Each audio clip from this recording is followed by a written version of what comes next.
cellular phone service is almost impossible. Many of those satellite dishes or whatever they use were on top of the World Trade Center, which they both collapsed.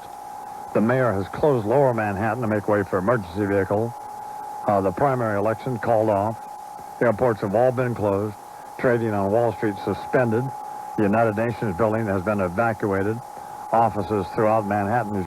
Children kept in their schools because their parents could not get to them. At every payphone, people lined up, a dozen deep, to try to make telephone calls. It's almost impossible to make a telephone call because of the busy signals and so on. Regular phone service congested, forcing a lot of people to try to call AT&T to get through. AT&T has shut down its entire phone and communication system in Manhattan, so you won't be able to use that. Bridges and tunnels leading into and out of the city are also closed, leaving hundreds of trucks, cars stuck as they try to either enter or leave the city. All subway lines have stopped running. At Rockefeller Center, the complex of offices and shops that is a favorite tourist destination in the heart of the city, among the buildings where property managers urged tenants to just get the hell out and go home. And border crossings within western and northern New York have now been closed down, I-Man. According to state police, the ports of entry along the Canadian border are being shut down. There will be no entrance into the United States from Canada. And fighter jets now reportedly are circling New York City. And there was a report, unconfirmed, of a hijacked 767 or a plane of that magnitude on its way to Washington, D.C. One can only imagine if they crashed into the World Trade Center, they would obviously either crash into the White House or the... If in fact this event at the Pentagon is related to all of this, and one assumes it is somehow, though it's not confirmed, they would crash into anything. You're right. Warner is still, Warner Wolf, who we got our initial report from earlier this morning, is still on the line. And what is kind of an overview of what's going on now, Warner? Well, all you hear, sirens and smoke. That's really the engulfing the lower part of Manhattan. I mean, they're just black clouds on a clear day. And the sirens, nonstop. And, as I look out not to diminish this or I'm putting it in an unusual light, I'm just saying that after seeing it, both eyewitness, just watching with my eyes, both of the towers collapse in front of me. One of the reasons we bought this apartment was because the Twin Towers are right in front of it. It was such a beautiful sight. And now I look out the window, they're gone. They're not there. And then when I look out the front, from the north side, I look at the Empire State Building. And, I don't know. You have to, you have to wonder what is safe. I mean, this really is the first attack on the United States in this country at this magnitude. That was one thing about the United States. Every other country certainly had attacks. You realize that in the history of this country, before today, there was never an attack. It's just a different kind of attack. What they've done, instead of using fighter planes and tanks, it was an easy way. They just went and hijacked our own planes and went into it. But, no matter how you define it, this is an act of war. It's just a different type. This is the way they do it. And I don't think I'll ever forget the sight of seeing people falling or jumping out of windows and seeing two structures, twin towers, just collapsing in front of my eyes. I'm shutting my eyes once in a while, and I still see it. It's just, when you see it happen in front of you, I'm sure other people have gone through things and seen things. I never have. I've never seen anything like this in my life. Well, it's beyond horrifying, obviously. The estimates were that there were, at that time of morning, potentially 10,000 people in each of those World Trade Center buildings. Well, they timed it for the rush hour. I guess if you can say it could have been worse, maybe an hour later, maybe you would have had more people. Everybody perhaps is not in there by 9, but gosh, the helicopters are still going over, and boy, you know what? You always see planes because it's the Newark Pass. I see there are no planes. There's nothing. No. I can look across the river. If you looked across the river, I'm looking from lower Manhattan across toward New Jersey, Hoboken and Hackensack, and you wouldn't think anything was wrong. It's as is, but boy, I'm looking straight ahead. It's like a zone, as if the buildings were bombed. It looks now in this live picture we're looking at on NBC as though the smoke is beginning to lift a little, but there's still a tremendous amount of smoke, and I would imagine that building, the Western Union building or whatever building it is, that was behind the World Trade Center, I guess that's still on fire. I know Stuyvesant High School, which is very near the World Trade Center, there was a report of a bomb that maybe somebody thought was there. I'm looking right at the school right now. I can almost reach out and touch it. Yeah, but at this point, the smoke beginning to lift a little. Yeah. But that it is almost unfathomable that the 2 World Trade Center buildings are gone. It is. If I woke up and didn't know anything, I would think I was in another world. Yeah. Or they were never there. I mean, it's been a part of the New York skyline since I've been here. Yeah. And just in what it represented, tall structures, just representing the country in a way.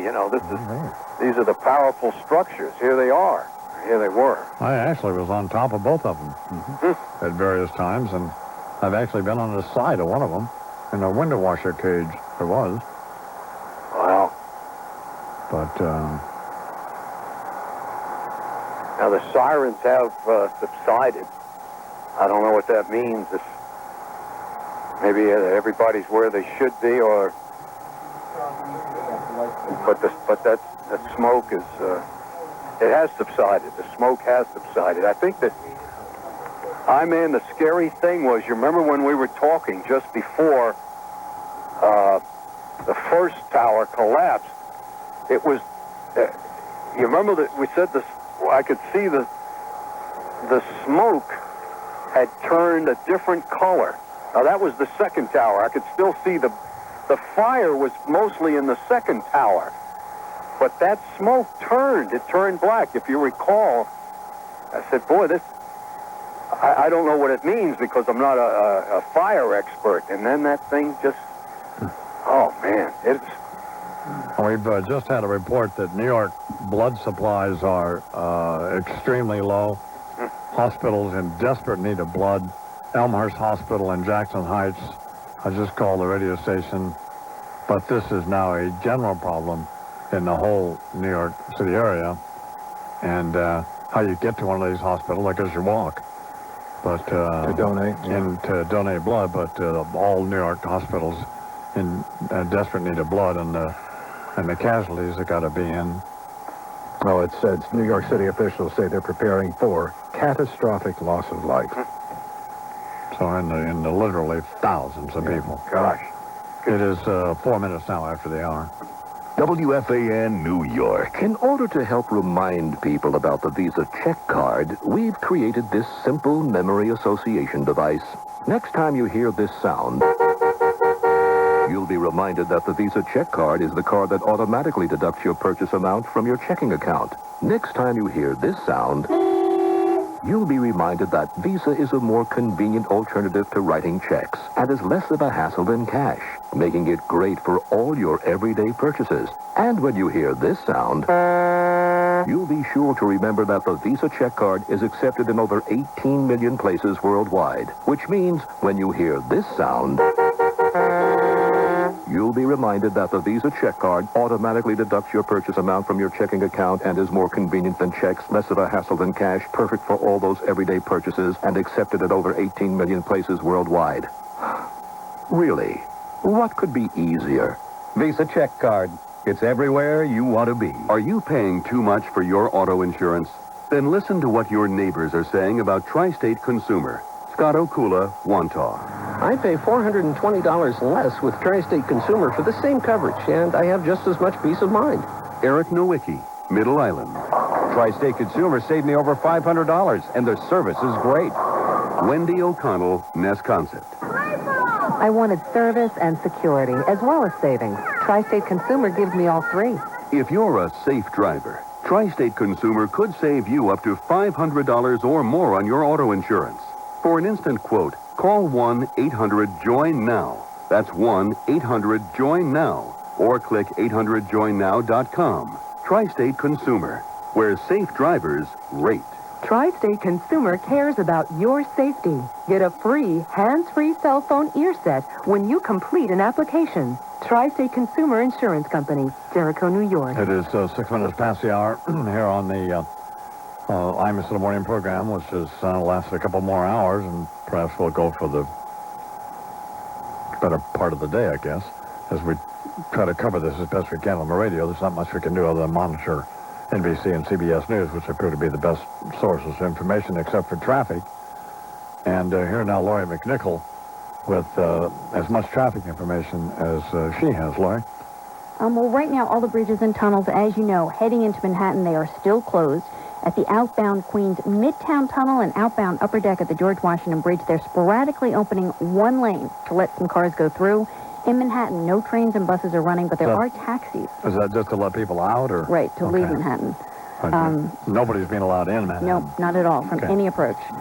Southbound New England Thruway, southbound 95, backed up, not moving from the George Washington Bridge all the way back into Westchester County. People are just sitting there. I don't know if they're going to turn them around at some point, but nobody's being allowed to get on the George or back down into Manhattan.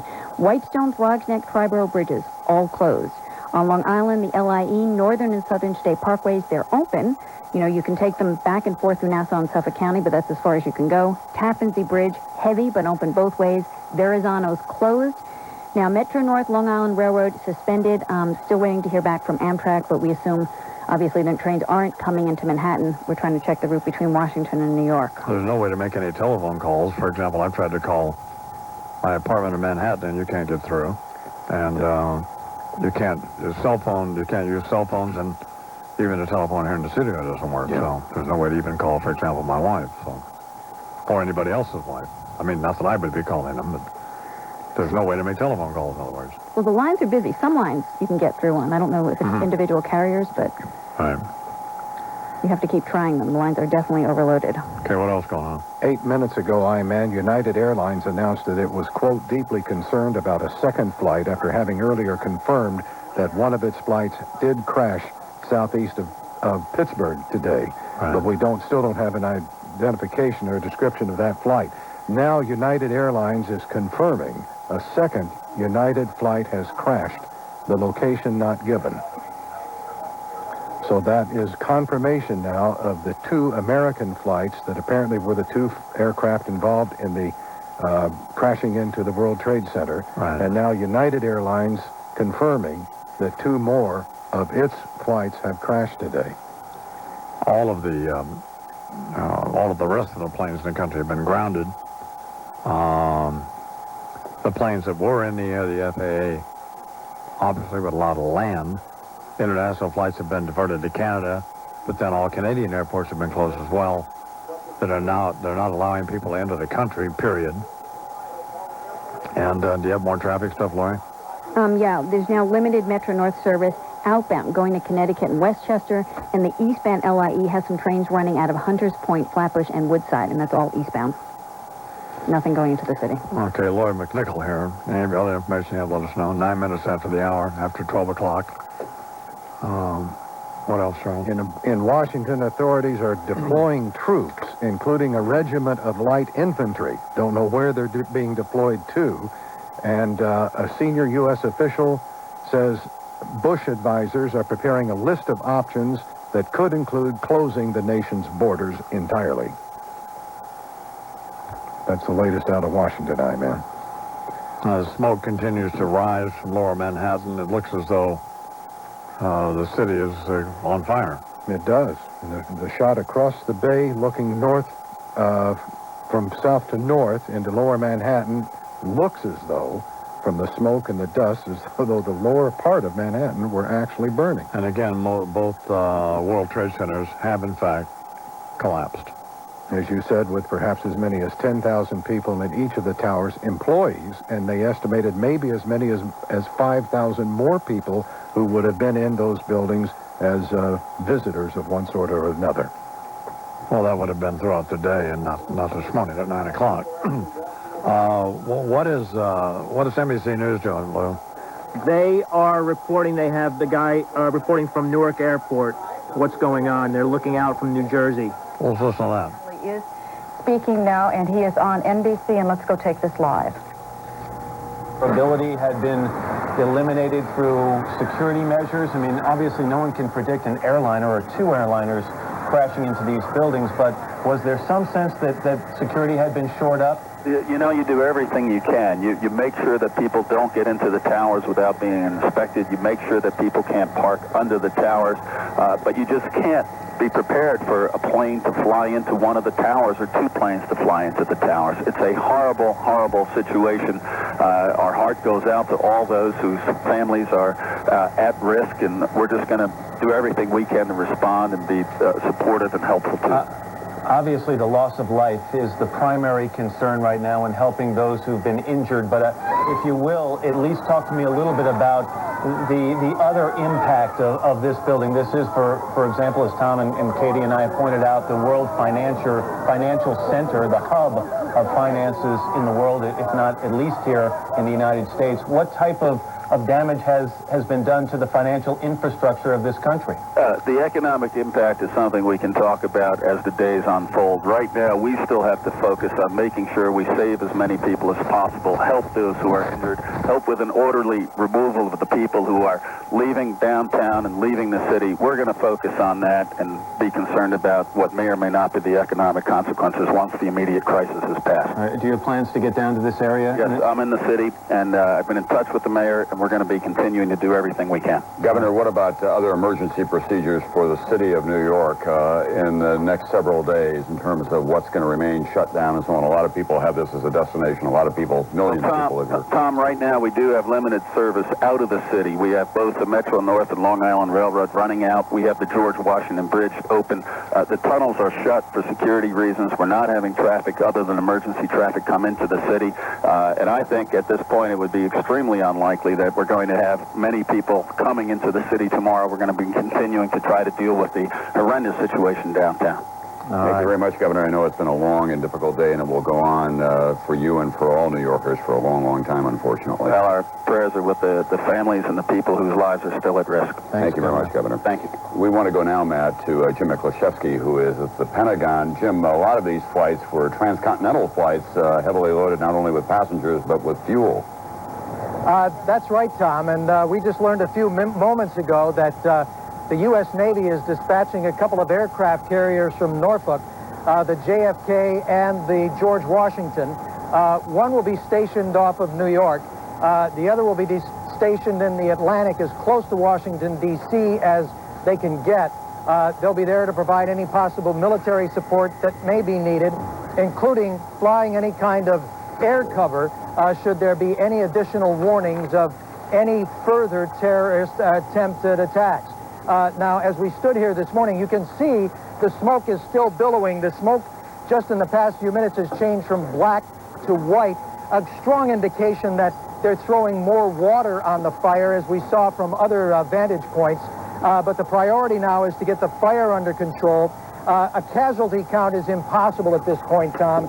As you've seen from the earlier pictures, the plane opened a huge wide gash in the side of the building. We're being told between the 4th and the 5th corridors, it smashed through the E and D rings, and people who were in that area tell me that debris and parts of the plane actually penetrated deep all the way into the B ring.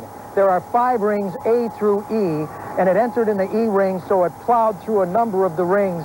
The priority now, as I said, is accounting for the casualties. Medevac helicopters have been flying in and out. You hear the ambulances. Occasionally, we've even seen F-16s flying low routes around the Pentagon and over Washington, D.C., flying those CAPs or air patrol missions that are usually flown in combat. But to see 2 aircraft carriers moved in locations off the United States to provide air cover, Tom, I mean, that's the kind of thing you normally see in a war zone. Mick, can you tell me, was that a chosen randomly where they hit the Pentagon? Can you tell us what the function of those people in that particular ring was, where it was hit? Well, it's interesting because a number of people, and this really wasn't sarcastic, but they said, well, they hit on the wrong side, because just the opposite side of the building, of course, you have the offices of the Joint Chiefs of Staff and the Secretary of Defense, Donald Rumsfeld. We were on that side of the building when the plane hit. We felt the building shake, the windows rattle, and looking outside, immediately saw people on the run. There was pandemonium in the hallways. Now, that section of the Pentagon, I thought at first, when it was described to me, that it may have hit in an area where some of the special operations offices are located. The Assistant Secretary for Special Operations is located near there, but the plane actually hit maybe about 60 to 70 feet to the right of that location. In that part of the building, there's it's very near a mall area, actually, where they have a shopping area for Pentagon employees. After all, there are 25 to 30,000 employees in there on any given day. And also in that part of the building, you had many Navy personnel, many reserve personnel. I bumped into many Army personnel who are adjacent to that. They think everybody's all right. The Navy people I talked to said they still had a few people that were unaccounted for. But again, it's going to be impossible to tell exactly what the casualty count is in there until they get that fire under control. Matt? All right, Jim Mikoszewski outside the Pentagon. It is 17 minutes after 12 o'clock here at WFAN in New York. I am Imus in the morning. We're on the air because of what's happened this morning. Essentially that the country has been attacked and an act of war has been perpetrated on America. By whom, it's not clear yet. The United States military now reported to be at the threat level that would be reached if the president had declared war. Fox News reporting the Air Combat Command in Norfolk, Virginia is now at threat condition Delta, which is the highest threat level in the military. And essentially what has happened is that 2 commercial airliners were hijacked and flown into each of the World Trade Center buildings this morning, and the World Trade Center building subsequently collapsed in Lower Manhattan. There's not even an estimate yet on the number of casualties, but it's got the number in the thousands. Another plane was flown into the Pentagon and penetrated nearly the inner ring of the Pentagon. Apparently there are 5 or so rings of the Pentagon, which is an enormous building that where there are anywhere from 25 to 30,000 people in that building each day. So New York City has essentially been shut down. Manhattan, certainly the ability for anybody to get in or out of Manhattan is severely limited, although they are allowing people on a limited basis to leave Manhattan, no one being allowed in. Apparently the borders of the country, certainly between here and Canada, have already been closed, and in fact may be closed.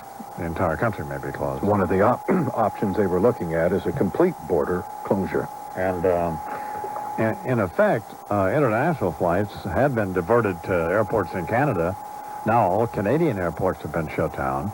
There was an effort on the part of countries around the world to turn around aircraft that already left And so what this attack essentially has done is shut down the planet.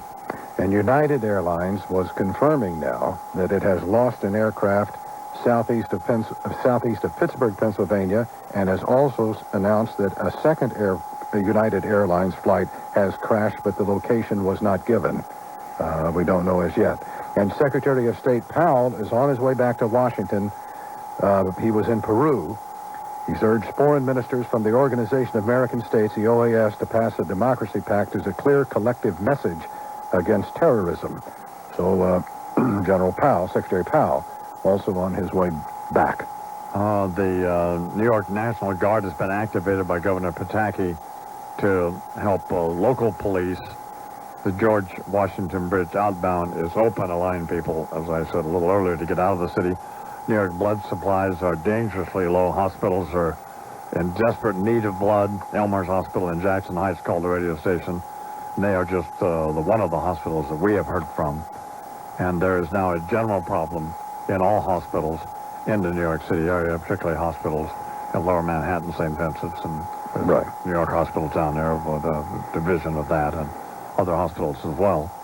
So Warner Wolf, who lives in about 7 blocks from the World Trade Center, was the first person we heard from this morning, shortly before 9 o'clock, when this whole horror show began. And Warner is still on the phone. What's going on now, Warner? I'm in the smoke. It's black. It's just, there's a Woolworth building, and it's almost like just there's a Woolworth and another building, a huge white structure. It's just covering. It's and it's south. In other words, south of where the Trade Center was.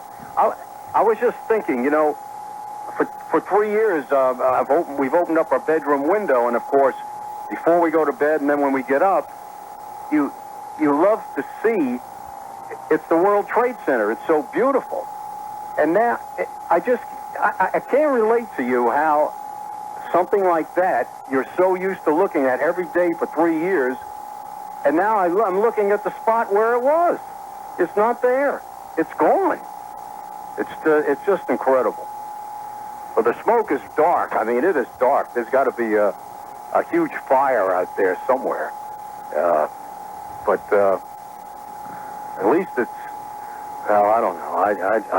I still can't get rid of the images of watching those two buildings go down and people jumping from the window.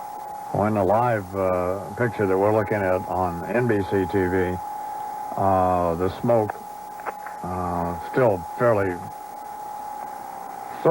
dense in that whole lower Manhattan area. Yeah, it's black. But it has lifted some. We've been monitoring all of the various outlets, CBS News, NBC News, and MSNBC, and so on, and to continue to get wire reports and so on. There isn't much to report at this point. All of the intelligence, the entire intelligence community in this country are obviously trying to make some determination about exactly what to do, and I'm confident that we will hear from the president just as soon as he's got something to tell us. And we do know that they're going to station an aircraft carrier off New York and another aircraft carrier off Washington, D.C. in that vicinity. Which, as Jim Miklashevsky pointed out, is something that you normally would expect to see off the coast of, Well, yeah, one of the world's hot spots in the Middle East. Suddenly have become. Okay. Let's monitor again what's going on in, what are we listening to, NBC News? Brokaws back, so we can listen to him. Yeah. Let's go to Martin Fletcher, NBC's Martin Fletcher, Tom, who is in Israel right now. Martin, tell me the reaction by the Israelis to this, of course, turn of events here in the United States. Well, of course, everybody has been very, very quick to express complete solidarity with the United States. The Israelis, of course, are very experienced in these kind of things. They've offered to send all their emergency help they can to the United States. They've also, by the way, just closed the Israeli airspace just in case things do spread. But among the Palestinians, a different reaction. Yasser Arafat immediately expressed complete horror, condemned the attacks completely. But on the same time, in some places on the streets, in the Palestinian towns, there's been rather strong expressions of support, of delight even. There were 3,000 Palestinians took to the streets, we're told, in the West Bank city of Nablus, and smaller demonstrations also in East Jerusalem, Tulkarm, Bethlehem, other Palestinian towns in support of the bombers.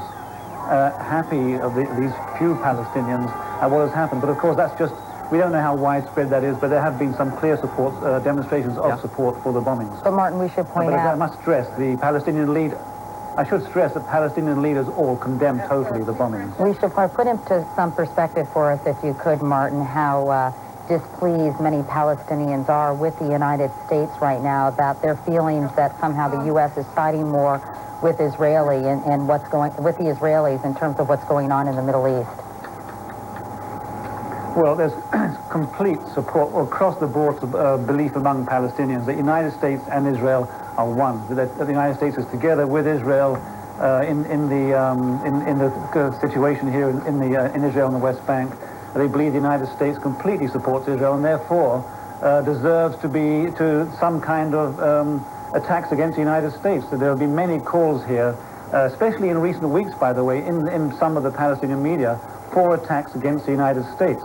So there is a great feeling of anger, a great belief that America supports Israel, and a great belief also that Israel, without American support, could not be as aggressive in its retaliation against Palestinian suicide attacks as it is. So but Martin, that's really...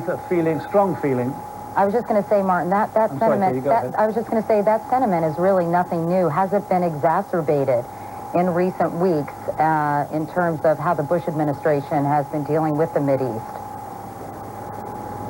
I think it has been exacerbated because throughout the last 11 months of the fighting, there was always a feeling among Palestinian leaders that the worse the fighting got, the more likely it would be that the United States administration would intervene, would try to help impose a solution on the Palestinians and the Israelis. The Palestinians have always wanted an international force to get involved, believing that's the only way to really get to a solution, an imposed solution. And what they're seeing from Washington is, if anything, President Bush backtracking from that, making it rather clear in several statements from American leaders that Israel and the Palestinians should get on with it, and that until there's a real possibility of peace talks, America won't get involved. That's the belief of Palestinians. But of course, I just want to stress that this Palestinian anger, we don't know that has anything to do, of course, with what happened today. All right. Thank you, Martin Fletcher, in Israel this morning. I was going to say we have a couple of other developments that we ought to share with everyone. Ripple effect seems like an understatement. The U.S. borders with Mexico and Canada now have been closed. White House sources are saying all principals in the White House, senior Bush advisors and officials like the Vice President and the President himself are either in the Situation Room or in bomb shelters. They will not say exactly where the President is, except to say that he is safe. There have been comparisons to Pearl Harbor this morning. 2,400 people were killed in Pearl Harbor on that attack on December 7, 1941. It is likely that the death toll today will be higher. The political magnitude of this is yet to be fully calibrated as well, but as we have been saying throughout the day, this is a new form of warfare against the United States. And as Ambassador Bremer said, in that case, we have the return address. Right. It's still certainly unclear and may remain unclear who was responsible for these absolutely horrendous attacks. Well, we're listening to the NBC, Katie Couric and Tom Brokaw and the rest of them continue to try to cover what is almost uncoverable. Mike Francesa, just how did you get here? You know, Don, there was no traffic at all from Long Island until you get about 2 miles from any of the bridges or 2 miles from any road that's an access road, and then they're completely closed. And basically they're herding the cars off the wrong way with the police. And what they're doing is they have the left lane open, and Nassau County is shuttling thousands, literally thousands of cops into the city right now by buses. Bus after bus after bus, ambulance after ambulance. The left lane is just red lights all the way from Nassau County, 12 miles right into the Triborough Bridge. I mean, it's just a complete, just like a trolley of cars, one after another. So everybody in Nassau County, Suffolk County, every emergency vehicle, every cop, every off-duty cop, they're all in the city now. They've been herded in there in the last couple of hours. Otherwise, the thing is at a standstill. You get within 2 miles or get near here where you're very close to the city, and you can't move. I mean, I just took a couple of side roads, took a couple of shortcuts, knew a couple of cops who kind of let me sneak through, but you can't move. I mean, there's no reason to leave the building. There's nowhere to go. I mean, everything is completely closed, and It is the eeriest feeling. You can see the smoke from a distance, just knowing what has happened. And want to hit on it for me watching this morning. And when someone called me and told me about this right away after it happened, and I always wonder when I watch all these old movies and watch World War II and watch all this stuff and wonder about how lucky we've been that we never had bombs blowing over our heads or taking off part of our homes while we're living in them during an act of war. And now we have it. I mean, we are basically in what is really a war. I mean, I understand it's not against a recognized country, but it is probably against a recognized terrorist group that we probably know who it is by now, and they're mobile, but it's got to be recognized as an act of war. I mean, there's thousands and thousands of people dead in our city, maybe 10 or 20,000, who knows how many thousands are dead. Well, it's a disaster. I mean, it's a disgrace. The estimates were that there potentially could be 10,000 people in each of the World Trade Centers just in those buildings at that time of morning. And it's one of the most densely populated areas anywhere in the United States, anywhere in the world if you want to take out places like Tokyo and Hong Kong and places. Other than that, I mean, it's the most densely populated area probably in the United States. And just to watch it you almost feel like you're watching a movie. You almost feel like you're watching something you've seen in some, Chuck, in some movie. To watch the buildings collapse is almost hard to imagine. Don, I always wondered what it would be like if actually you got called up and asked to fight for your country.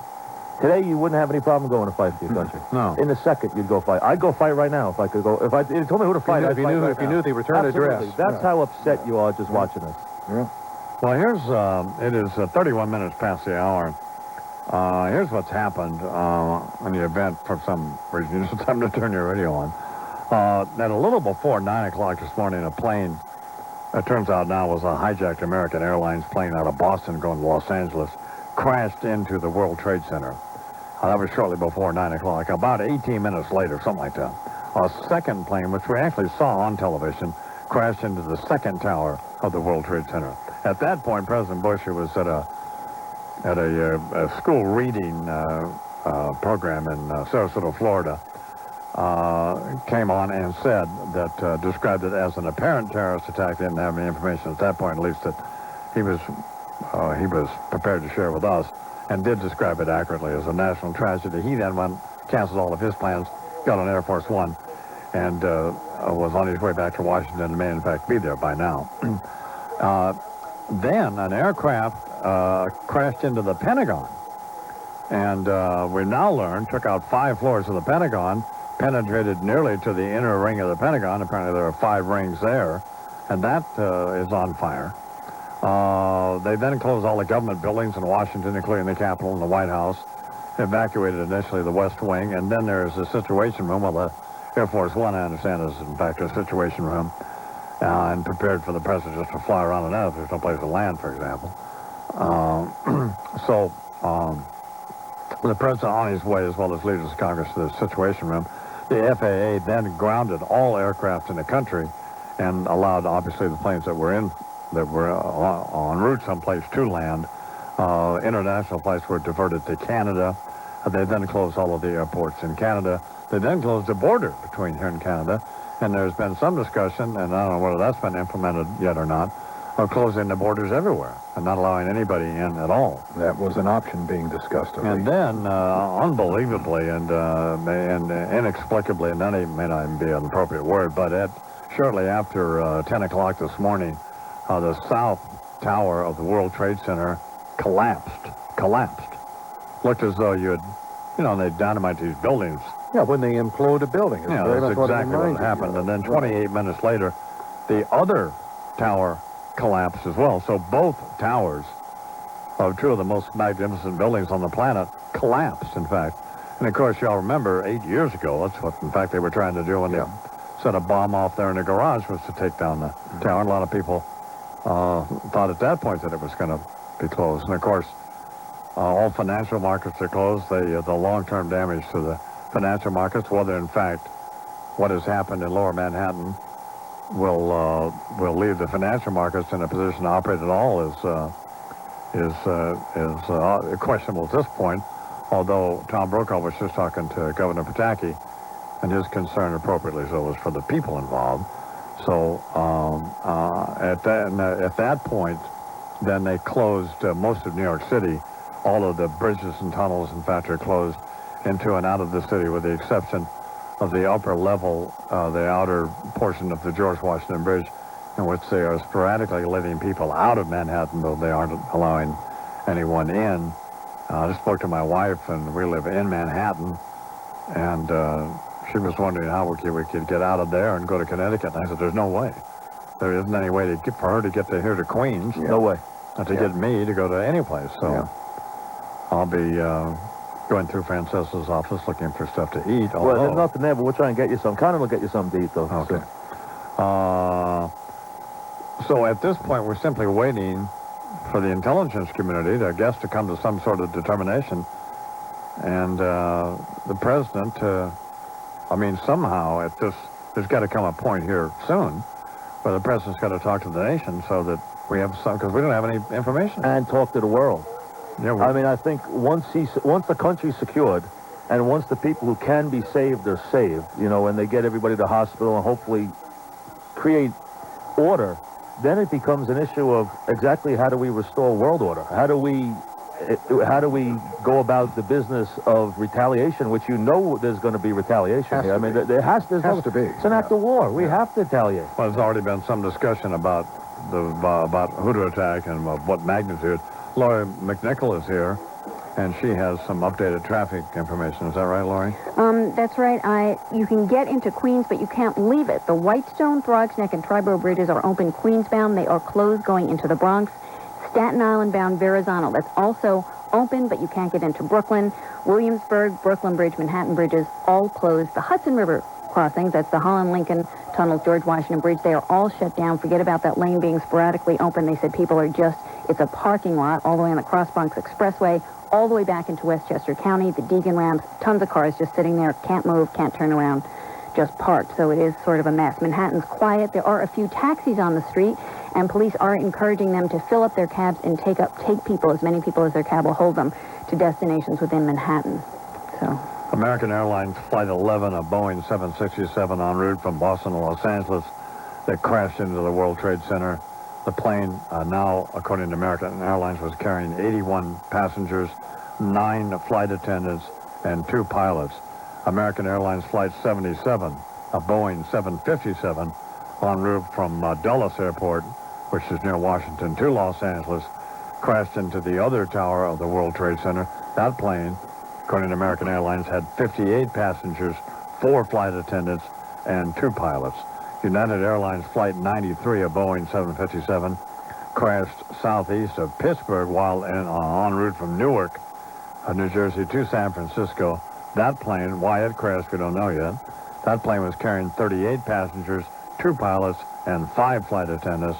And United Airlines Flight 175, a Boeing 767, that flight was bound from Boston to Los Angeles. It was carrying 56 passengers, 2 pilots, and 7 flight attendants.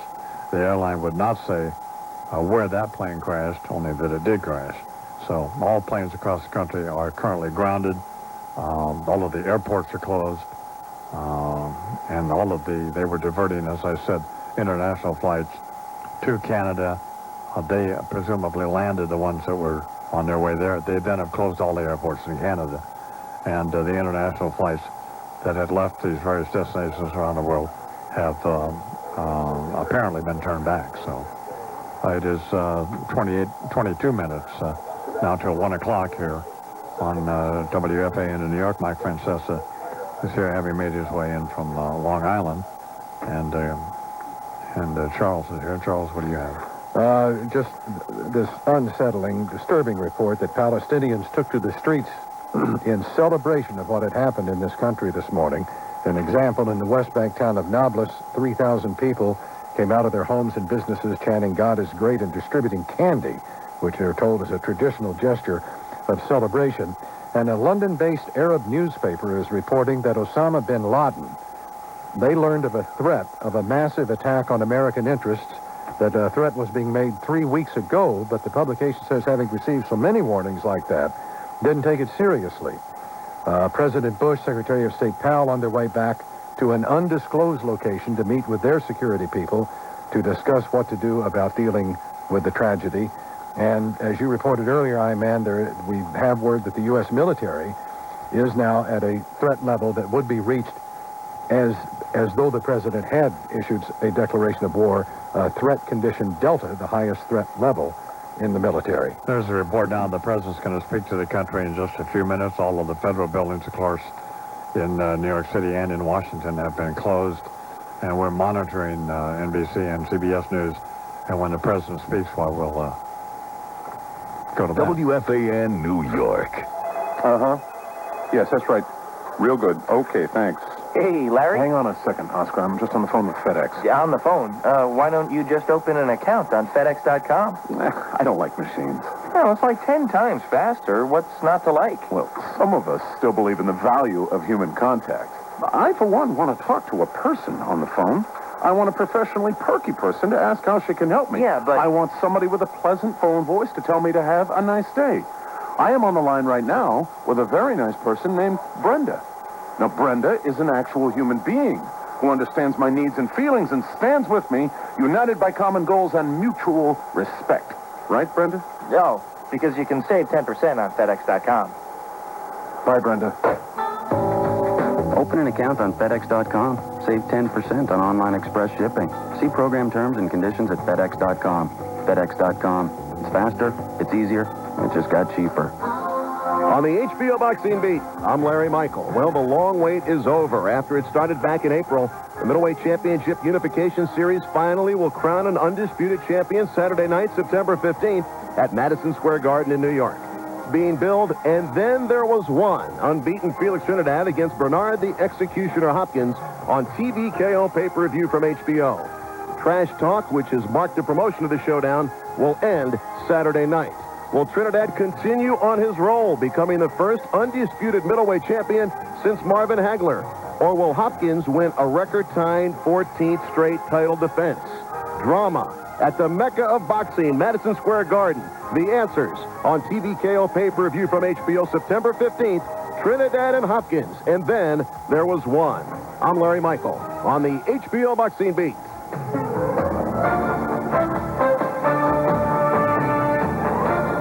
Did you hear that? That's the sound of someone taking money out of your wallet. Listen again.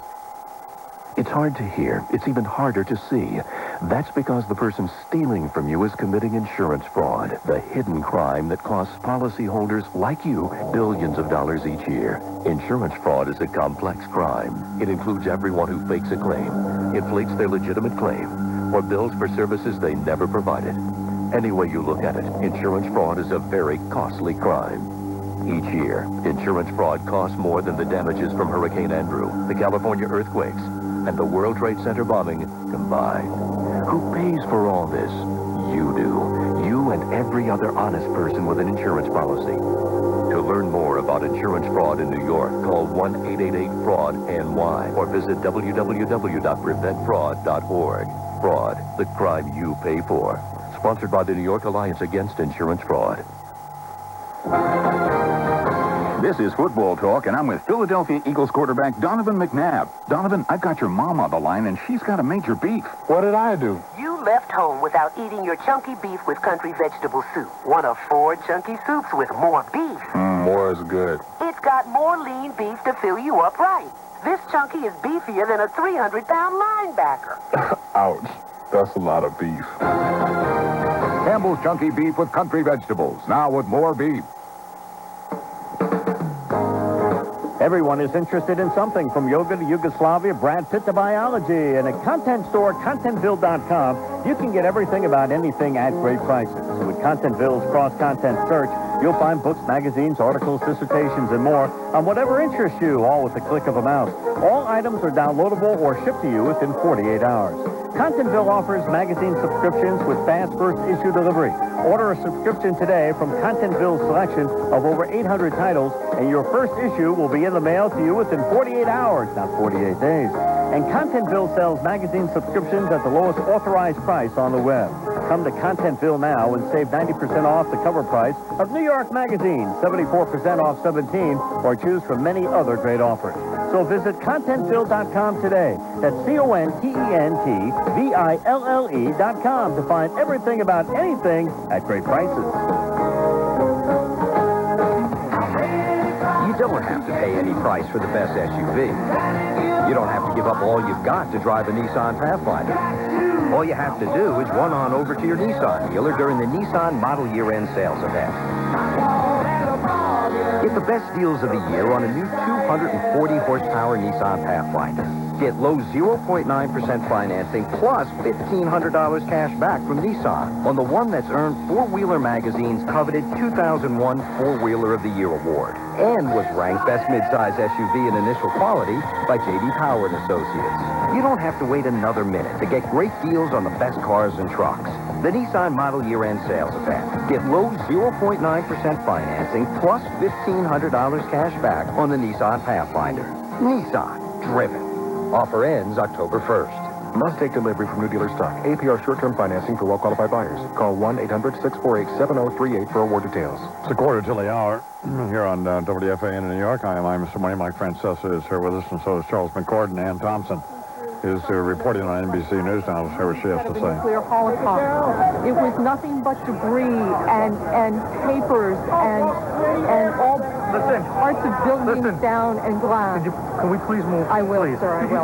Right now, please. Tell the people, please move back. They're trying to Obviously, Ann Thompson. Ann, thank you very much for that report. Ann's been asked to move her location. Obviously, firefighters and police officers are frantically trying to help those people who have been hurt, who perhaps have not been rescued, or perhaps to retrieve even bodies as a result of this. So many people in this country obviously in a state of shock over what's happened in several locations, but at times like this you do find people who try to rally to do what they can at St. Vincent's Hospital, which is just south of the World Trade Center, where they've taken a lot of the wounded, 184 patients in total, 10 critical. There are lines now of people who are showing up to donate blood, which is something heartening in the face of this tragedy.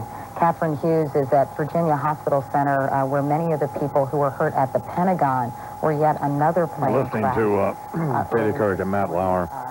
On the Today Show, it's 14 till the hour, till 1 o'clock. Here now, Bo Deal, a former New York City police officer, with some information. Morning, Bo. Good morning, Don. One very important thing for anybody listening right now. I worked at a World Trade Center in 1969 and 1970, the early part. They sprayed every beam with asbestos. What they did in the years to come when they found out it was poisonous, they encapsulated it. When that explosion occurred, all that dust there, people don't realize this is asbestos. And there has not been anyone saying anything about this is the most poisonous stuff for the respiratory system. And if anybody's down there, they have to cover their faces. This is not just dust. There's asbestos encapsulated in that whole World Trade Center, and no one has come out and said a word about this. These people are walking around down there not realizing they should cover their mouth and their nose and get the heck out of that area. That's very, very hazardous to anybody down there. Where are you now? I'm in my office watching the whole thing from here. Can you see? You're in Manhattan, so... Yeah, I'm watching the whole... I get the whole view here. Can you see the World Trade Center where it was from where you are? I can see where it was. It's not there anymore. It's the most unbelievable sight. I watched it fall. I watched it fall. I was listening to you this morning, and as I came over the bridge, I saw the second explosion by the bridge going to the Midtown Tunnel. They shut the Midtown Tunnel. I showed my police pass. I shot through there. Then when I was in the office, we watched the two towers just disintegrate. I just speechless. I'm just... but a lot of people have to realize... Don, any of your listeners, please pass the word. There's asbestos throughout that World Trade Center, and this stuff is poisonous for their lungs. All right, Bo, thanks. All right, good. Bye. 12 minutes till the hour here on the Hour Morning program. Let's go back and listen to what you're doing on the... We understand the meeting to students down there when he first got word of the first plane crashing into the World Trade Center, and then he was given word that a second plane had crashed into the other tower. He did have a chance to make some comments before heading out of Florida, and here's a sample of what he had to say. Ladies and gentlemen, this is a difficult moment for America. I, unfortunately, will be going back to Washington after my remarks. Secretary Rod Page and Lieutenant Governor will take the podium and discuss education. I do want to thank the folks here at the Booker Elementary School for their hospitality.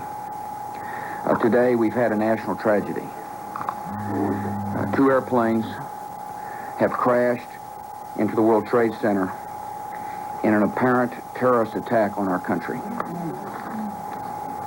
I have spoken to the Vice President, to the Governor of New York, to the Director of the FBI, and have ordered that the full resources of the federal government go to help the victims and their families, and to conduct a full-scale investigation to hunt down and to find those folks who committed this act. Terrorism against our nation will not stand. And now, if you join me in a moment of silence.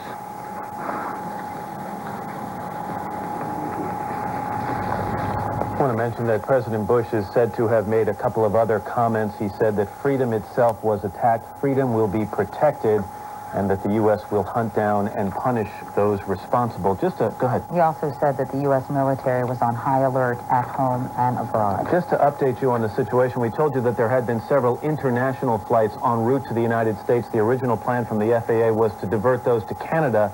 We now understand that they will be allowed to land in the U.S. The FAA is not saying why they're not going forward with their original plans to divert to Canada, and we don't have any information on the points of origin or the destinations of those 22 planes. NBC's Campbell Brown is standing by in Washington. Campbell? Well, Matt, what we can tell you is that we do know the president now is at the Barksdale Air Force Base. That's in Shreveport, Louisiana, northern Louisiana. He flew there from Florida, where he was this morning, and it was interesting because in those early minutes, shortly after Air Force One took off from Florida, no one was told within the White House press corps where the president was, where he was going. Our information now is coming from what we call the travel pool. It is one network reporter who is on board the plane with the president. He did make a brief statement. We're waiting to get more on what he said when they landed at Barksdale Air Force Base. We're not sure whether or not he's going to stay there or that they will take the president somewhere else. There are a number of options, obviously. There's a bunker in Colorado Springs that the military runs. There is the so-called Doomsday plane, which is another option. This is an aircraft that is far more sophisticated than Air Force One. It has the most advanced electronic equipment on board where the president could communicate with anyone from that plane. It can stay in the air. It can be refueled in the air. So it is something that was designed and built in the event that there was a nuclear attack, but it is a possible option today if they feel like they need that.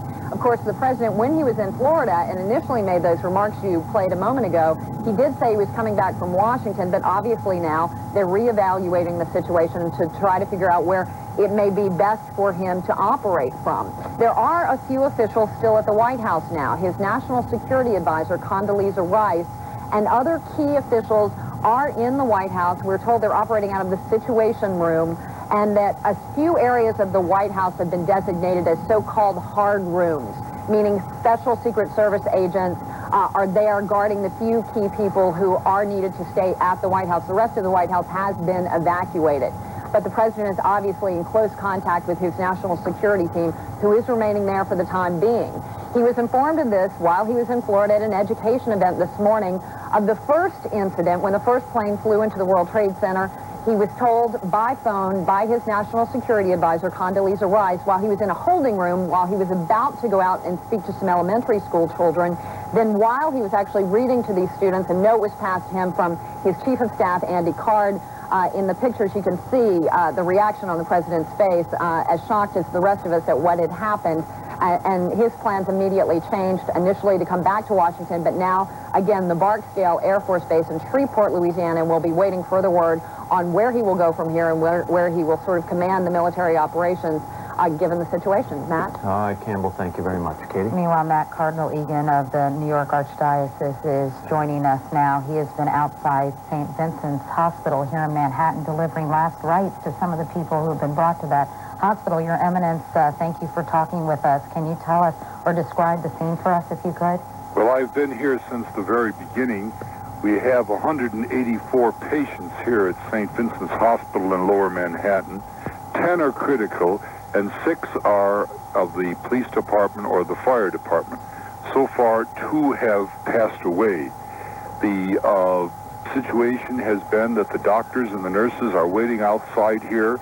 The hospital is completely mobilized, and we believe that we will be able to handle whomever they send. We understand that Bellevue Hospital and St. Vincent's Hospital are the 2 places where they'll be sending the most critically injured, and that they do have triage down closer to the two centers. I have to say this, that I've taken care of a lot of people spiritually, anointed a lot of people, and I've no limit to my admiration for what I've seen of the doctors, the nurses, and the staff, and the administration of St. Vincent's Hospital. And I'm told that that is what is to be found throughout this great city of New York. We're addressing this the way New Yorkers address things, with a prayer and with a total commitment to help everyone who is hurting, and especially to make it clear to families and others that we will be doing the very best we can for their loved ones.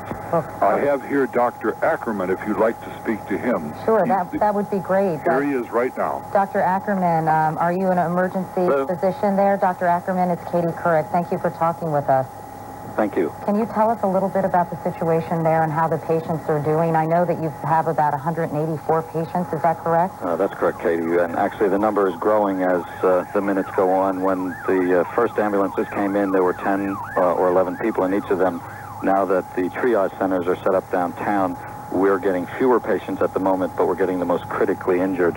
Severe burns, several heart attacks, multiple traumas, many broken bones. And probably what's most striking is that everyone that's coming is coming full of gray powder from the massive explosions that obviously took place. There are family centers set up here at the medical center. There's a special number that family members can call to try to find out if their loved one is here at St. Vincent's. That's area code 212-604-7285. And the New York City Police Department's working very closely with us. We're very grateful that His Eminence has been here to help us and our staff, and we continue to be prepared. I was here for the last major incident with the World Trade Center, and this, in my opinion, is many, many times worse. Well, Dr. Ackerman, do you have enough people on staff? Katie Curry talking to some doctor about the hospital situation here in New York. There's a disastrous depletion of the blood supply. And that's not an exaggeration either. The hospital is in desperate need of blood.